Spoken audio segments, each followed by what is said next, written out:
to one of the 5-minute movements or workouts in my book Feel Better in 5. It's called the Clock Workout, and basically it's something we created together to put the sequence of events together, because this whole idea is that in modern life we're often having to just use in one or two dimensions, like sitting at a screen, moving our head up and down, sitting up and down on a chair. But actually our bodies are meant to move in 3 dimensions and actually can move in 3 dimensions. So this, for me, is a really great sequence of 3 movements that really help, I guess, remind your body, but allows your body to experience all the possibilities that are there for their movements. And it's a very freeing exercise. So it's a real key. We have 6 movements available in our spine, and we tend to get stuck in one.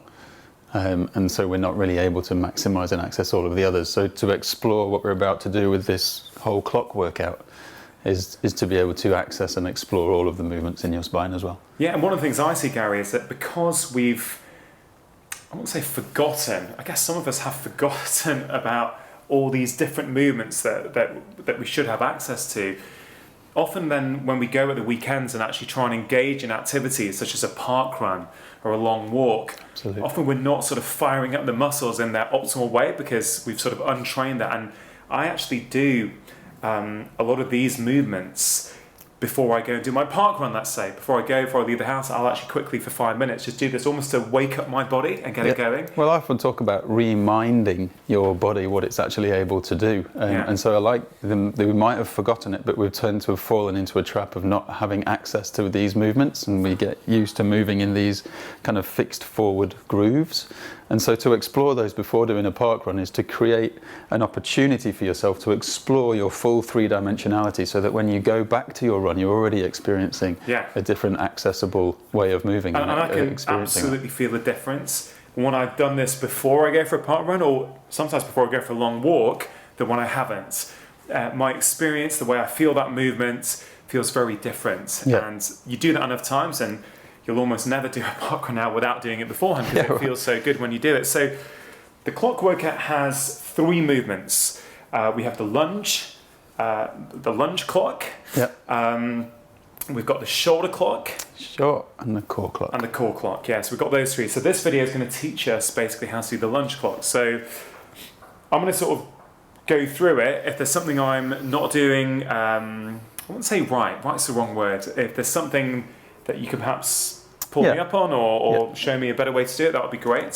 So guys, remember it's a clock on the floor, 12 o'clock in front of you, 6 o'clock behind, 3 o'clock to the right and 9 o'clock to the left, just like a standard clock face. So I'm going to leave my right leg in the middle while my left leg goes round the clock. So for the left one, I'm going to start at 12. 12 o'clock, 11 o'clock. Each time Rangan's going to keep his right foot facing forward, but move his body out towards the leg. This is a sideways. Just do that one again. You'll see the slight difference. This is more a sideways lunge with the leg facing forward. So this is 9 o'clock, guys. This is 9 o'clock. 12, 11, 10, 9. Yeah, and as you go back towards 8, you're going to start to turn that foot out towards the number on the clock. 8 o'clock. And still transition your weight out there. Same for 7. Now 6 is another transition where you're going to step straight backwards with the left foot and keep your weight in your right leg. So you've now gone to a standard lunge but leaning backwards with the left leg. And it feels different, that transition, because up until that point, 12, 11, 10, 9, 8, 7, everything's going into my left leg. But now at 6 o'clock, it's switched. It's all in my right leg now. 6. Perfect. Carry on to 7. So you're going to start going 5. Behind you to number 5, 4.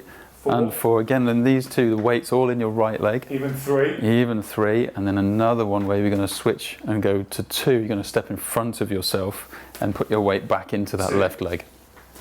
Same again for 1, and then finish at 12. 12.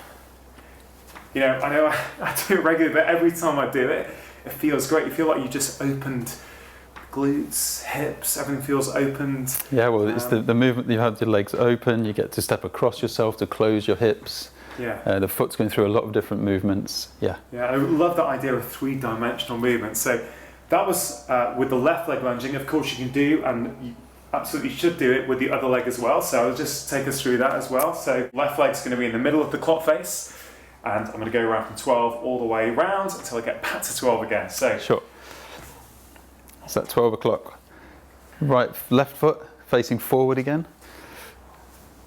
1 o'clock and 2 o'clock, stepping out towards putting the weight in the right leg. This is a sideways lunge, so both feet will be facing forward, weight travelling into the right leg. So that's for 3 o'clock. Perfect. 4 o'clock, you start to point your toe out now towards that number 4, and again out towards that number 5, and then there's a kind of a transition here where you step back now to 6 o'clock, keeping everything straight lines forward, and your weight is in the left leg. Yeah, so, you know, what I'm experiencing, all those moves, from 12 o'clock all the way to 5 o'clock, my weight was going out into my right. Yeah. But now at 6 o'clock, just like on the other side, it shifts. Yeah, and then keep the weight in the middle of the clock effectively. 6 o'clock. And that will continue in this 7. 5. Sorry, I've got it mixed up. Yeah, 7 o'clock. Yeah, 8, and then 8 o'clock. 8 o'clock, and I keep coming back each time to middle. Yeah, and then 9 again. 9. Again, the weight's majority on that stance leg. 10 o'clock to cross yourself. 12 o'clock, 11 o'clock, and then back to 12, yeah. Now Gary, just a couple of things. For me, it's about freedom, this movement. It's about sort of enjoying all these different positions you allow your body to go into. Knees, feet, any sort of tips for people? Yeah, so there's a lot of information about keeping knees still, keeping knees stable. If you just show us a few more of these 7, 8 and 9 movements. Okay, so what you'll notice is that it's going to be impossible to keep that knee forwards, facing forwards and over the second toe. If I try and do it the way people get taught to, which is the knee over the foot, what you're going to find is, if you do it and keep the knee out, you're going to find that you start to come to the outside of the foot. We want to keep the whole foot on the ground. The whole foot on the ground is basically the big toe, little toe and the heel, and you'll find that the knee wants to go inside. I mean, if it's causing you a problem, it's something that it needs addressing rather than adjusting in the movement, taming that down. And I think that's keeping with all these. If it's causing pain and discomfort, it's probably worth seeing someone to try and figure out what's causing that. Exactly. Because this is not designed to do that. But no, in order to explore your full three-dimensionality, we need to allow our knees to follow our feet, allow our knees to go in the position where our body dictates it to go. Actually, we don't want to fight against that overall movement. Yeah. I think it's a really, really great clock workout. It's really good for the glutes, gets your glutes firing in all different directions. You feel really good afterwards, the hips. And as I said right at the start, this is something I do before I go and do movements, whether it's a long walk or a park run. There are some progressions as well for people who want that. Now, I did mention in the book that you can do it with dumbbells or holding bottles if you want, but I wonder if you could just sort of talk us through one of the other progressions. Yeah, sure. You want me to do it? Yeah, why don't you just... So,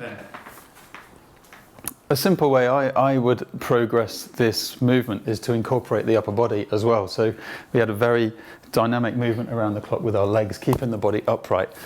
I'll simply incorporate a movement from our desk jockey workout. We can add into our clock lunge workout, which I'll show you basically as an arm lifting up. So left leg forward lunge.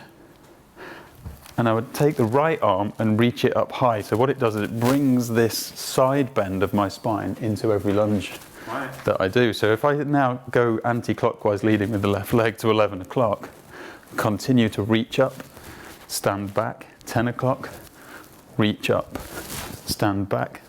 That side lunge, 9 o'clock, reaching up. And you're always, Gary, I think, trying to keep your eyes level on the horizon. Or does it not matter so much? Yeah, the less we have to think about, the better, I think. Really, my focus is on reaching the arm and getting into my lunge position. It was interesting and just let my body follow. It's made an already dynamic movement even more dynamic. Even more dynamic, yeah. Yeah, you're getting all that mobility in the glutes and the hips and the feet and the knees, but you're also now bringing in rib cage, spine, shoulders. Yeah, and in particular, as we'll start to get different levels of access to our hips as well. So what we're upgrading, that's why I call it a progressive, not because the last one got easy and this is harder, but we're adding in more movement. And again, one thing I'd just reiterate that this is about movement. This is about the movement potential that your body has, and it's, you don't let the progressions, let's say, put you off getting started, right? All the step-by-step instructions are in the book.